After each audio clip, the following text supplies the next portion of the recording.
Welcome to this episode of the Smart Leaders Sell podcast. I'm Jessica Lorimer, sales coach and leadership expert, and I am really excited to dig down into today's episode.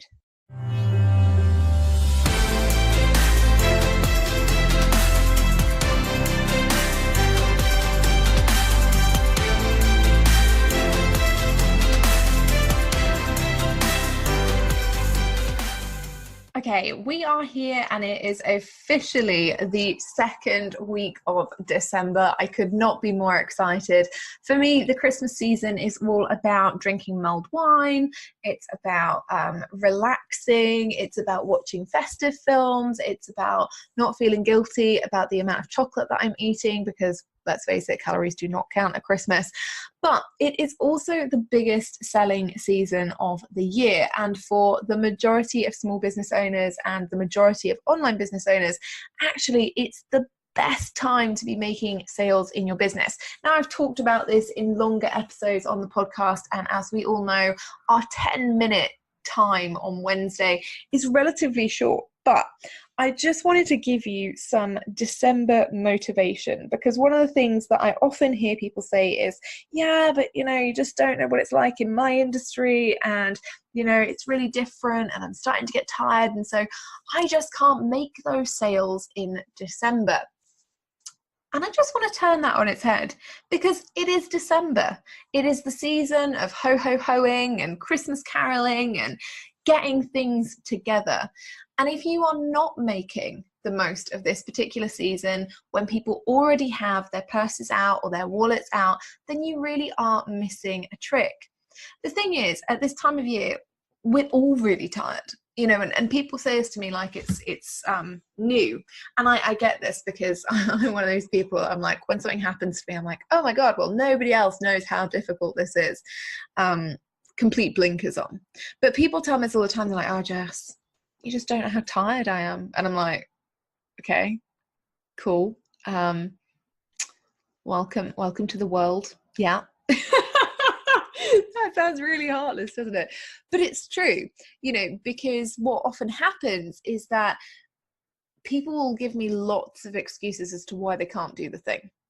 And I want to run through a few of these on this quick 10-minute episode, and also show you some people who are doing this phenomenally, so that you don't let yourself get caught up in the same, I can't sell at Christmas story because of insert reason here. Because actually there are lots of people who are making it work. And sometimes it's about seeing that other people can do it and thinking, yeah, okay, do you know what? If they can do it with all of this stuff going on, then I can do it too. Now, obviously, this isn't to make you feel bad, right? What I don't want anyone to do here is beat themselves up and go, oh my God, Jess told me about, this person with this, terrible amount of stuff going on, and they can still do it, and I must just be the worst person ever. Because that's not what we're saying. That's not what I'm saying at all. But what I am saying is that sometimes it can be really helpful to think, okay, cool. So how is that person in that particular situation making it work for them? And as a follow-on question from that, if they can do it and it's working, then what am I doing differently? What am I not putting into place in my business that feels right for me so that I can achieve the results that I want? So firstly, let's talk about Christmas parties, because this has come up for a lot of years now. People will say to me, Jess, you don't know how busy I am because I have all these Christmas parties that I need to go to. Now, for you people, actually, I'm very jealous of this because I have no Christmas parties. That's a lie. I have one Christmas party to go to. The benefits of being a military girlfriend are that they put you out every so often into the public realm and make you dress up nicely. But Christmas parties apparently are a big reason why people cannot go into launch mode, right? They can't launch something else because they have all these parties, right? I'm so jealous. I really am. The more I say the word parties, the more jealous I am. So anyway, people have all these parties to go to. They can't launch. And every year I look at this and I think, well, there are some years that I have actually been more popular than others. Let's not all think that I just don't have any friends or don't do anything. But there are some years where I've been out sort of 3 or 4 nights a week for the whole of Christmas, not to mention the inevitable like in-law time and all that kind of stuff. And honestly, the party thing, it doesn't really make a difference to me about launching.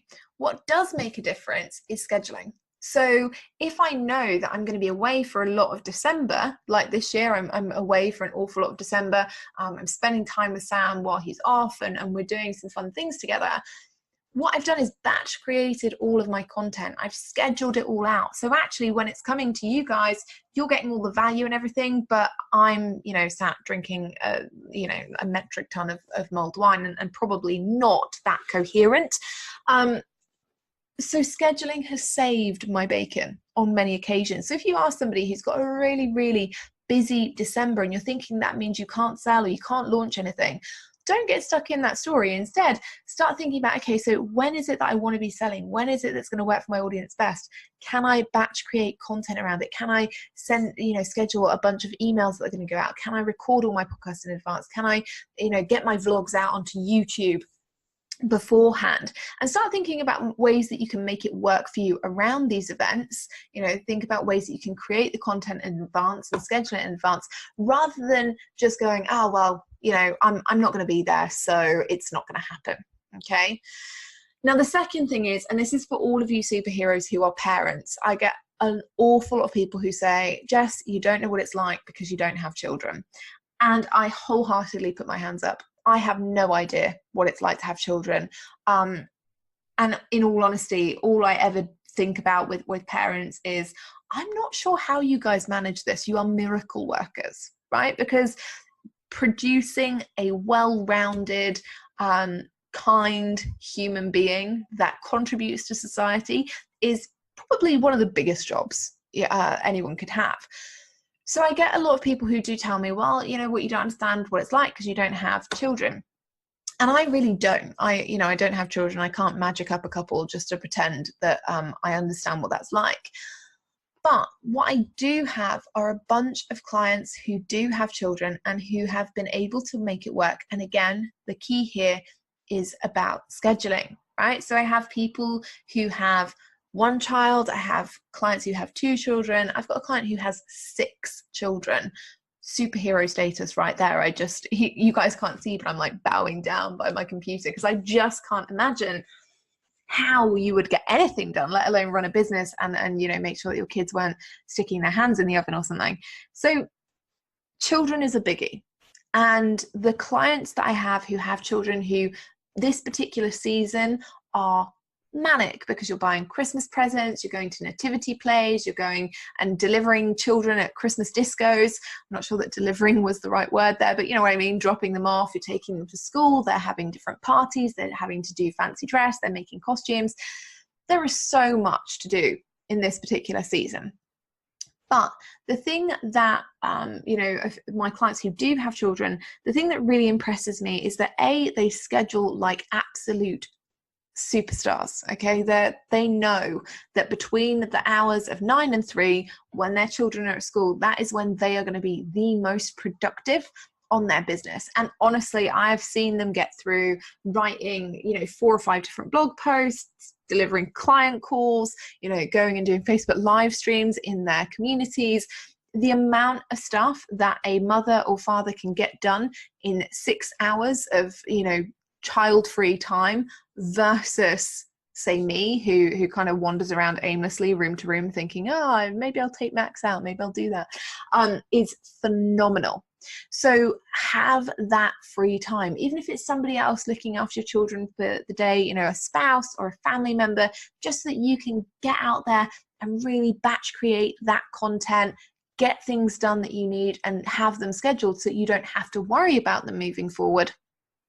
It's all good, and that will seriously help you have the ability to sell and also spend time with your kids over Christmas, because this is important. Like, nobody should be sat there on Christmas Day thinking, oh God, I'm gonna have to get through loads on Boxing Day, I'm gonna have to sit and do my client calls or anything. You should be able to take this whole time off, and the best way to do that is to be able to schedule around your children. The other thing that I've seen that's been really cool, and this is for people who have older children. So if you've got, teenagers, or you've got kids who are sort of like 10 upwards, rope them in, get them to help. I've seen people who've brought their children in and given them like special bonuses on chores and stuff. So if they've been able to, you know, empty the dishwasher or do the washing up or walk the dog if they're a bit older, or even in some cases have brought them into the business and been like, film this video for me or teach me how to use Instagram. So if you have children that are slightly older, you can bring them in, you can involve them. And actually, for some families, that's really nice. I remember when I was a kid, my mum used to bring me into her work sometimes because she was a full-time working parent. And my dad was away an awful lot. And so after school every day I used to go in and she used to get me to stuff envelopes. So she'd get me to stuff all these envelopes with all of this information they'd be sending out to companies. But I'd get, and this sounds awful, doesn't it? My mum was clearly using child labour, but I'd get 50p an hour, right? So I was getting like £2.50 a day to stuff all of these envelopes. I'm saying this out loud and realizing that my mum was not the world's best payer. But, you know, as a kid, I was really, really happy with that. And it actually gave me some extra time to spend with her as well and see her in working and, you know, being important. And that was really good for me. It kind of introduced me to the world of work at a really early age. And I enjoyed it. So perhaps if you are a parent, if you are a bit worried about scheduling over the Christmas holidays or worrying that you're not going to get everything done, see if you can bring your family into it. See if you can get them involved, whether it's around the house or in the business. It doesn't make a difference. Just, you know, use that opportunity to get everything done that you need to, but also spend some, you know, fun time. And I say it's business, right? Nobody ever thinks it's fun, but for your children, actually it is. It's interesting, it's different. They get to see you being a powerhouse, and it's really cool. So there you go. Those are the top 2 reasons that apparently are keeping everybody stuck this year from selling in December: Christmas parties and family goings on. I get it, and I completely empathize and I completely sympathize. But the answer, I promise you, in every single situation is that scheduling is your friend. So whatever way you need to schedule, whether it's between 9 and 3 because you're busy parenting and bringing up amazing kids in the world, whether it's you have to schedule around certain Christmas parties and hangovers, it doesn't matter. Just make sure that you have got that time in your diary to get things batched and ready to go, so that over the Christmas period, you can be spending your time how you should. Eating mince pies, drinking mulled wine, and watching great films. I'll see you in the next episode.